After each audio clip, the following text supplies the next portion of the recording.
કૃષ્ણ કનૈયા લાલ કી જય. કુમાર તો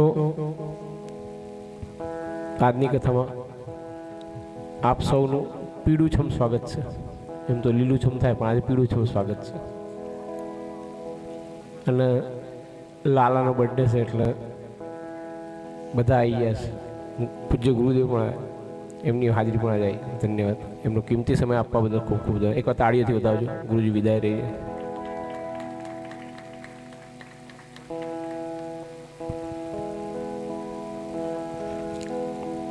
જેના ઘેર સંતોન આસન માનીને ત્યાં આવે છે ભગવાન. અને અમારું તલ્લિકાબેન છે ને એ પેલું અમદાવાદના પેલું નરસિંહ મહેતા છે ને જ્યાં નરસિંહ કોણ હુંડી સ્વીકારશે? નરસિંહો સ્વીકારશે. આ તલ્લિકાબેનનું મેં બહુ જૂનો પરિચય નથી પણ એટલું સાંભળેલું છે. કારણ બધા ચાલતા જાય ને તો અહીંયા ઉતારો બહુ લે છે. છેલ્લા 3 વર્ષથી અમે લોકો ઉતારો લઈએ છીએ. અને ગયા વર્ષે તો 10-12 જણા અમે આવ્યા હતા તો રાતે 3 વાગે દરવાજો ખટકાયો હતો. અને તોય હસતા મોઢે કાયમ સ્વાગત કરે છે. એટલે એમનું આંગણું પાવન થયું છે કે જેના કે સંતોન આસનમાં ત્યાં આવે છે ભગવાન. અને એવું જ ભલે શિલાવાસી નિમિત્ત બન્યા ગમે તેમ પણ લાલો એમના ત્યાં આવે છે. છેલ્લા 4 વર્ષથી મારો આ લાલો છે ને આ લાલાને હું તમને કહું કે ભાઈ આ લાલો મારી પાસે કેટલા લોકોએ કેટલી કિંમતમાં માગેલો છે ને 15-20 50,000માં માગ્યો છે, ભાઈ 2 લાખમાં માગ્યો છે. ત્યાં તો રાધાઈ નતા. હવે આ તો ભાઈ જલજીણી એકાદશી તો કેટલા બધા માંગતા હોય કે મારે અમારે ત્યાં જલજી લાવવા અમારે ત્યાં જલજી લાવવા. પણ અમારે તલ્લિકાબેન છે ને મને પહેલાંથી જ બુક કરી રાખ્યો છે કે હમણાં આ વર્ષે પોતે ત્યાં હતા વિદેશ તો લાલન જલજી લાવવા અહીંયા મોકલ્યો હતો. બધી વ્યવસ્થા કરી હતી. એટલે 4-5 વર્ષ તો આવે છે. એટલે એમનું આંગણું પરમ પવિત્ર છે. અને આજે લાલાનો બર્થડે છે એટલે બધા ધીમે ધીમે ગોઠવાતું જાય છે. બધા મહેમાનો પણ આજે જો હવે છે ને સમય ઓછો છે. જો લગભગ 2:45 થયા છે અને આપણે 4:30 સુધી તો આપણે નંદ મહોત્સવમાં પહોંચવાનું છે. હજુ આપણે 5મા સ્કંદે પહોંચ્યા છીએ બરાબર. એટલે એ કયા સ્કંદમાં આવે? 10મા સ્કંદમાં કથા આવે. દોડ કરવાની જાય છે, થાકવાનું છે. હવે તો પહેલાં અયોધ્યા જઈશું ને પછી ત્યાંથી પહોંચશું બરાબર. મથુરાથી જન્મ થઈને ગોકુળ પહોંચવાનું છે. એટલે આજ ટાઈમ ઓછો છે એટલું સમજજો. એટલે છે ને તમે લોકો ઓછો ડિસ્ટર્બ કરજો. કથામાં પ્રવેશ કરીએ. બોલે કૃષ્ણ કનૈયા લાલ. જો હું ડાયરેક્ટ કોઈને કહી નહીં શકું કે ભાઈ રમીલાન તો વાતો બંધ કરો કે તલ્લિકાન તો વાતો બંધ કરો. કારણ કે આ પાલન કરતા હતા. અને એકવાર નારજી છે, નારજી બ્રહ્માણી માતા પાસે ગયા. બ્રહ્માણી માતા પાસે જઈને એમણે અંશુજીના પતિ હતા એમના વખાણ કર્યા. એટલે બ્રહ્માણી માતા ઈર્ષાઈ. બ્રહ્માણી માતાએ બ્રહ્માજીને કીધું કે તમે ગમે તેમ કરો પણ આ અંશુયાના પતિ હતા ધર્મનો ભંગ કરાવો. આગળ પાર્વતી માતા પાસે ગયા. પાર્વતી માતા પાસે પણ એમણે નારજી વખાણ કર્યા. પાર્વતી માતા પણ અંશુયા માતા ઈર્ષાઈ. એમણે પણ કીધું કે તમે ગમે તેમ કરો પણ આ અંશુયાના પતિ હતા ધર્મનો ભંગ કરાવો. આગળ લક્ષ્મીજી પાસે ગયા. લક્ષ્મીજી પાસે પણ નારજીએ પતિવ્રતા ધર્મના વખાણ કર્યા અંશુયાના. અને લક્ષ્મી માતા પણ ઈર્ષાઈ. લક્ષ્મી માતા પણ વિષ્ણુ ભગવાન નારાયણને એ જ કામ સોંપ્યું કે ભાઈ કે તમે ગમે તેમ કરો પણ અંશુયાના પતિવ્રતા ધર્મનો ભંગ કરાવો. એટલે બ્રહ્મા વિષ્ણુ મહેશ ત્રણેયના ઘરેથી એક જ કામ આપવામાં આવ્યું છે કે તમે અંશુયાજીના પતિવ્રતા ધર્મનો ભંગ કરાવો. એટલે ત્રણેય સાધુ વિશે અંશુયાજીની ઝૂંપડી આવે છે. અને અંશુયાજીની ઝૂંપડી આવી કે માતા ભિક્ષા દીધી. અંશુયાજી ભિક્ષા આપવા આવે છે. એટલે કહે છે કે અમે તો એની પાસેથી ભિક્ષા લઈએ કે જેને કોઈ પણ જાતનું માયાનું આવરણ ના રાખ્યું હોય. જેને માયાનું આવરણ રાખ્યું હોય ને એની પાસે અમે ભિક્ષા લઈએ નહીં. અને તમે વસ્ત્રનું આવરણ રાખ્યું છે એટલે તમારી પાસે અમે ભિક્ષા લઈએ નહીં. જો તમારે અમને ભિક્ષા આપવી હોય તો નિર્વસ્ત્ર થઈને અમને ભિક્ષા આપો. એટલે અંશુયાજી મનમાં વિચાર કરે કે જો હું નિર્વસ્ત્ર થઈને ભિક્ષા આપું તો મારા પતિવ્રતા ધર્મનો ભંગ થાય. અને જો હું એમને ભિક્ષા નહીં આપું તો આંગણે આવેલા અતિથિ પાછા જાય. અતિથિ ધર્મનો ભંગ થાય. કાં તો પતિવ્રતા ધર્મનો ભંગ થાય કાં તો આતિથ્ય ધર્મનો ભંગ થાય. તો કરવું શું? ધર્મ સંકટમાં મુકાણા. એટલે એમણે હાથમાં પાણી લીધી અને પરમાત્માનું આરાધન કર્યું. હે પરમાત્મા, જો મેં સાચી રીતે મેં મારા પતિવ્રતા ધર્મનું પાલન કર્યું હોય અને મનમાં કોઈ પરપુરુષનું સેવન ના કર્યું હોય તો આ ત્રણેય બાળક બની જાય. આ ત્રણેય સાધુઓને બાળક બની દેજો. અને સાધુ વિશે આ ત્રણેય ભગવાન છે એ બાળક બની ગયા. કલાકનું કામ હતું, 12 કલાક થયા તો પાછા આવ્યા નથી વૈકુંઠમાં કે ક્યાંય. એટલે બધી દેવી એકબીજાને પૂછે કે તમારા આયા તો અમારે તો નહીં આવ્યા, તમારા આયા અમારે નથી આવ્યા, કોઈને આયા નથી. કલાકનું કામ છે, 12 કલાક. એટલા નારદજી છે સમાચાર લઈને આવ્યા. નારદજી આવીને કીધું કે ત્રણેયને બાળક બની દેવામાં આવ્યા છે. એટલે ત્રણેય દેવી છે એ અનસૂયાની ઝૂંપડી આવે છે. અનસૂયાજી પાસે પોતાના પતિની માગણી કરે છે. એટલામાં ત્યાં આગળ અત્રિ ઋષિ આવે છે, અનસૂયાના પતિ. અનસૂયાજીના પતિ અત્રિ ઋષિ, એમના બધી ઘટના ખબર છે એની. એટલે કહે છે કે આ ત્રણ દેવી કોણ છે, આ ત્રણ બાળકો ઘોડિયામાં સૂવે છે એ કોણ છે. એટલે અનસૂયાજી કીધું કે આ જે ત્રણ બાળકો સૂવે છે ને એ આપણા છોકરા છે, અને આ ત્રણ દેવી છે ને એ આપણી વહુઓ છે. એટલે પછી ત્રણ દેવીઓએ અત્રિ ઋષિને કીધું કે તમારી પત્નીએ અમારા પતિને બાળક બની દે, અમને અમારા પતિ પાછા આપો. એટલે અત્રિ ઋષિ કહે છે કે તમે એમને એમના પતિ પાછા આપી દો. અનસૂયાજી કહે છે કે હું એક જ શરતે પાછા આપું કે ત્રણેય દેવીઓને કહી દો કે આજ પછી જગતમાં કોઈ પણ સ્ત્રી સાચી રીતે પોતાના પતિવ્રતાનું પાલન કરતી હશે તો એને આ લોકો રંજાડશે નહીં, હેરાન પરેશાન કરશે નહીં. એક બાર શ્રી પણ પતિવ્રતા સ્ત્રીને અમે રંજાડશું નહીં, હેરાન પરેશાન કરશું નહીં, અમે એને હેરાન નહીં કરવા, ઉલટા અમે એને મદદ કરશું.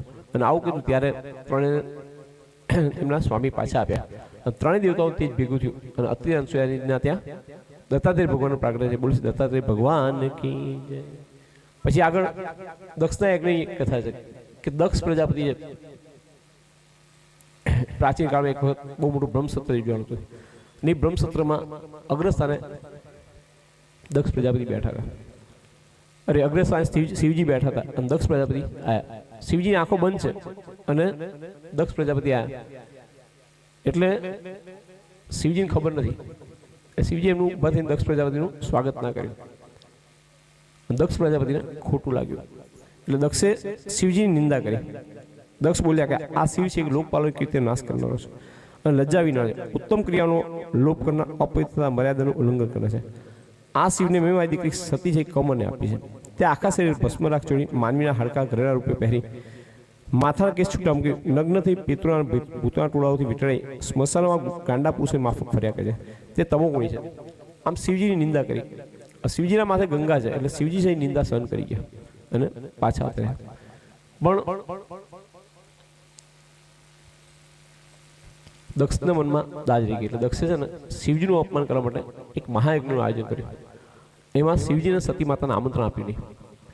યજ્ઞમાં બધા પાર્ષદોનો અપ્સરાઓ બધા કૈલાસ ઉપરથી વિમાનમાં બેસીને જતા હતા. એટલે સતી માતા બધા પૂછ્યું આપ સૌ ક્યાં જઈ રહ્યા છો? તમારા પિતાને ત્યાં મહાયજ્ઞનું આયોજન છે, તમને આમંત્રણ નથી આપ્યું? શું અમને તો આમંત્રણ હોય જ ને, અમને તો આમંત્રણ હોય જ ને, એમ કરીને પોતે પાછા આવે છે. અને આઈને શિવજીને કહે છે કે મારા પિતાને ત્યાં મહાયજ્ઞનું આયોજન છે, મારી ઈચ્છા છે કે આપણે ત્યાં જઈએ. એટલે શિવજી કહે છે જુઓ દેવી, આ જગતમાં કોઈના ત્યાં લગ્ન છે ને કોઈના ત્યાં મરણ છે, કોઈના ત્યાં કંઈનું યજ્ઞ છે. આપણે બધે જવું નથી, આપણે અહીંયા બેઠા બેઠા તપ કરીએ. શિવજી આવું કહે છે. સતી માતા કહે છે કે આપણે વ્યવહારમાં તો ઉભા રહેવું પડે. આપણે કોકના ત્યાં જઈશું તો કોક આપણા ઘરે આવશે. એટલે શિવજી કહે છે કે કોઈ આપણા ઘરે નહીં આવે સારું, આપણને તપમાં વિઘ્ન કરશે નહીં, રામનું નામ લેવા વિઘ્ન કરશે નહીં, આપણે બેઠા બેઠા ચાપ કરશું, આપણે ક્યાંય જવું નથી. પણ સતી માતા કહે છે કે શિવજી આ પરબ્રહ્મ પરમાત્મા છો એ વાત સાચી છે, પણ હજુ પણ આપણે એક સ્ત્રીના મનની વાતને જાણતા નથી. દરેક સ્ત્રીના મનમાં પોતાના પિયર જવાની એક ઈચ્છા હોય છે અને મારા મનમાં એ ઈચ્છા છે પિયર જવાની, એને આપ સમજી શકતા નથી. એટલે પછી હવે શિવજીએ સતી માતાને કીધું કે ત્યાં જવામાં સારું નથી અને પોતાના દક્ષના કલહની વાત કીધી કે દક્ષે મારું અપમાન કર્યું હતું. આ વાત જો હજુ સુધી છે ને શિવજીએ કીધું નહોતું. અત્યારના શિવજી હોય તો શું થાય? તમારા પિતાએ તમારા શિવજીનું અપમાન કર્યું હોય તો ક્યારેય વાસણ પછાડે કે ના પછાડે? હજુ સુધી છે ને શિવજી વાસણ પછાડ્યા હતા. અત્યાર સુધી કીધું હવે શિવજીએ સતી માતાને કીધું કે ત્યાં જવાબ સારું નથી, આ તમારું દક્ષે અપમાન કરેલું છે. સતી માતા કહે છે કે મારા પિતા કંઈ ગાંડા નથી કે આપનું અપમાન કરે. શું થયું હતું? અરે આ તારી આંખો બંધ હતી, મેં મનથી તો મેં એમને વંદન કર્યા જ હતા પણ એ સમજી શક્યા નહીં. એટલે સતી માતાએ હવે હઠ પકડી કે ના હવે તું ત્યાં જઈશ, જઈને આ સસરા જમીનનો જે મતભેદ છે મનભેદ છે એ દૂર કરું, એટલે મારે ત્યાં જવું છે. એટલે સતી માતાએ હઠ પકડી. શિવજીને ખબર જો સતી માતા જ્યાં જશે પછી પાછા આવશે નહીં. એટલે શિવજીએ કીધું તમે જાઓ તો આપ પોતે બધી સામગ્રી લઈને જજો કે મને તપમાં વિઘ્ન કરે નહીં. તો એમની સામગ્રી પડી હોય તો જોઈને તપમાં વિઘ્ન થાય યાદ આવે, એટલે શિવજી કે બધું લઈને જજો. નંદીગણને કીધું મૂકી આવો.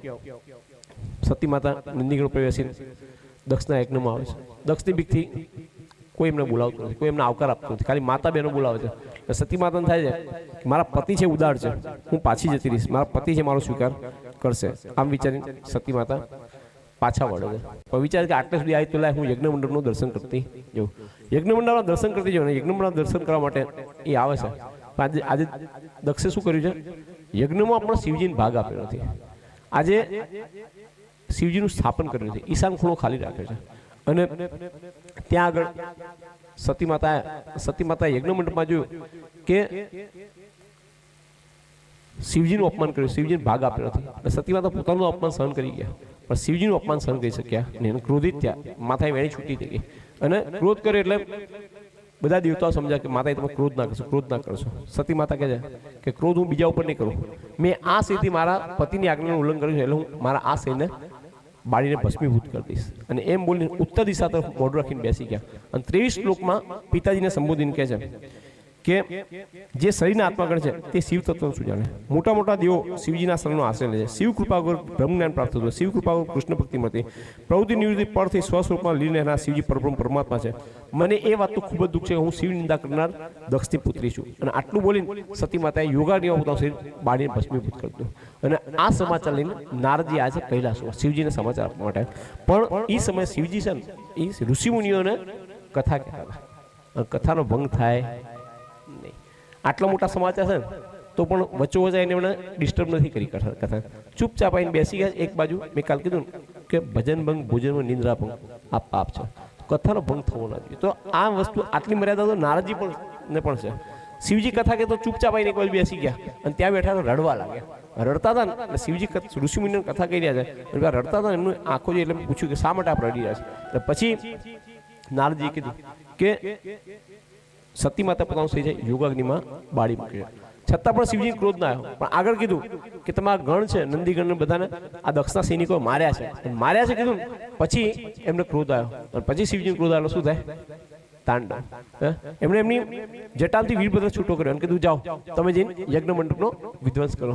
કે જટાટ વિગલજ્વલ પ્રવાહ પાવિત સ્થલે ગલે વલંબે લંબિતમ ભુજંગ તુંગ માલિકમ ડમટ ડમટ ડમટ ડમટ નિનાદવટ ડમરવયમ ચકાર ચંડ તાંડવમ તનુત ન શિવ શિવમ જટાકટાહ સંભ્રમ ભ્રમ નિલિંપ નિર્જરી વિલોલ વિચિવલ્લરી વિરાજમાન બુદ્ધ જગત જગત ગજવ લલાટ પટ્ટ પાવ કિશોર ચંદ્રશેખરે રતિ પ્રતિક્ષણ મમ ધરાધરેન્દ્ર નંદની વિલાસ બંધુ બંધુરસ પુરત દિગંત સંતતિ પ્રમોદમાન માનસે કૃપા કટાક્ષ ધોરણી નિરુદ્ધ દુર્ધરાપતિ દિગંબરે મનો વિનોદ મેતુ વસ્તુની જટા ભુજંગ પિંગળ સ્પર્ણ મણિપ્રભા કદમ કુમ કુમ દ્રૌપદી દિગ વધુ મુખે મદાંધ સિંધુરસ પુરત ઉત્તરે મેદુરે મનો વિનોદ મદભૂતમ વિભર્ત ભૂત ભર્તરી સહસ્રલોચન પ્રભત શેષ લેખ શેખર પ્રસુન્ન તુલિ ધોરણી વિદુ સરાદ્રી પીઠભુ ભુજંગ રાજ માલયા નિબદ્ધ જાટ જૂટક શ્રીએ ચિરાય જાય તમ ચકોર બંધુ શેખર લલાટ ચત્ર જ્વલદ્વનમ જય સ્ફુલિંગમાં નિપિત પંચ સાયકમ નમન નિલિંપ નાયકમ સુધામયુખ લેખયા વિરાજમાન શેખરમ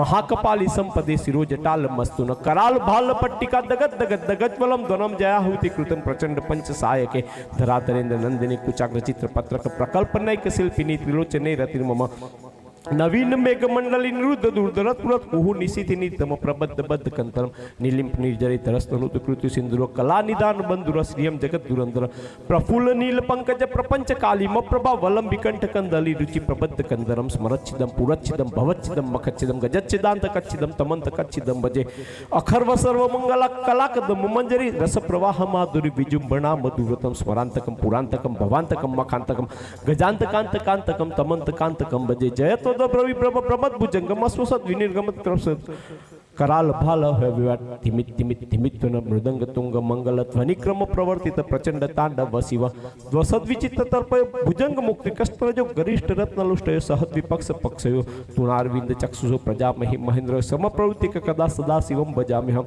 કદા નીલિમ પનિર્જરી નિકુંજ કોટ રેવસન વિમુક્ત દુર્મતિ સદા શિરસ્તમંજલિ વહન વિલોલ લોચનો લલામ ભાલ લગ્ન શિવેતિ મંત્ર મુચ્ચરન સદા સુખી ભવામ્યહમ ઇમમ હિ નિત્યમેવ મુક્ત મુત્ત શ્રોત તમ સ્વ પઠન સ્મરમ ધ્રુવનરુ વિશુદ્ધિ મિતિ સંતતમ હરે ગુરો સુભક્તિ માસુ યાતિ નાન્યથા ગતિમ વિમોહનમ હિ દેહિનામ સુશંકરસ્ય ચિંતનમ ઓમ નમઃ શિવાય હરિ ઓમ નમઃ શિવાય पूजावसान समये 10 वक्त गीतम यह शंभु पूजनम परम पठति प्रदोषे तस्य स्थिराम रथ गजेंद्र तुरंग युक्ता लक्ष्मीम सदैव सुमुखीम प्रददाति शंभु।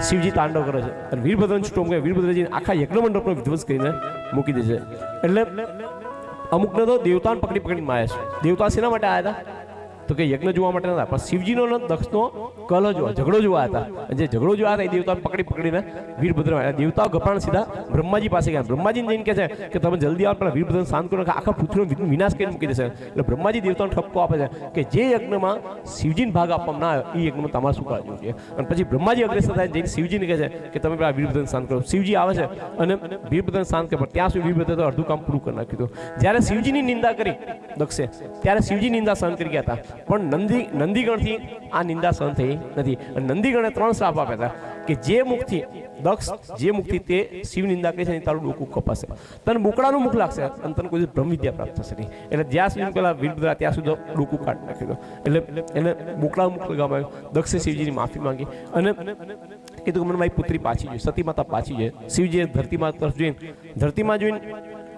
સતી માતાને કહ્યું તમારે આવું સતી માતાએ ના પાડી અને પછી ત્યાં આગળ રામ ભગવાનનું પ્રાગટ્ય થયું અને રામ ભગવાને બધાને ઉપદેશ આપ્યો કે હરિ અને હરમાં ભેદ જાણશો નહીં કે હરિ અને હરમાં ભેદ જાણવો નહીં જે યજ્ઞમાં શિવજીને ભાગ આપવાનો નહીં આવે એ યજ્ઞનો હું સ્વીકાર કરીશ નહીં એટલે આપણો પણ છે ને હરિ અને હરમાં ભેદ કરવો નહીં આપણે ખબર ને પેલો બ્રાહ્મણ વૈષ્ણવ જૂનો ઝઘડો ચાલે છે વૈષ્ણવ શું કહે છે કે અમે ઓમ નમઃ શિવાય નામ અમે જય શ્રી કૃષ્ણ બોલીએ બ્રાહ્મણો કે અમે જય શ્રી કૃષ્ણ અરે અમે નમઃ શિવાય બોલીએ જય શ્રી કૃષ્ણ નામ બોલીએ હરિ અને હરમાં ભેદ કરવો નહીં એ લોકો અંદર પરસ્પર એકબીજાનું નામ લે છે આ લોકો પરસ્પર જો શિવજી છે ને ધ્યાનમાં રામનું નામ લે છે રામજી ધ્યાનમાં શિવનું નામ લે તો આપણે શું બાજી કરવું હે તો હરિ અને હરમાં ભેદ કરવો ને એ સાક્ષાત રામ પ્રગટ થયા છે એ સબ બધા જેટલા લોકો હતા સભામાં એ બધાના ઉપદેશ આપ્યો છે તો દક્ષના યજ્ઞની કથા છે પછી આગળ મનુ મહારાજના પુત્રોનું વર્ણન છે કે 2 પુત્રો છે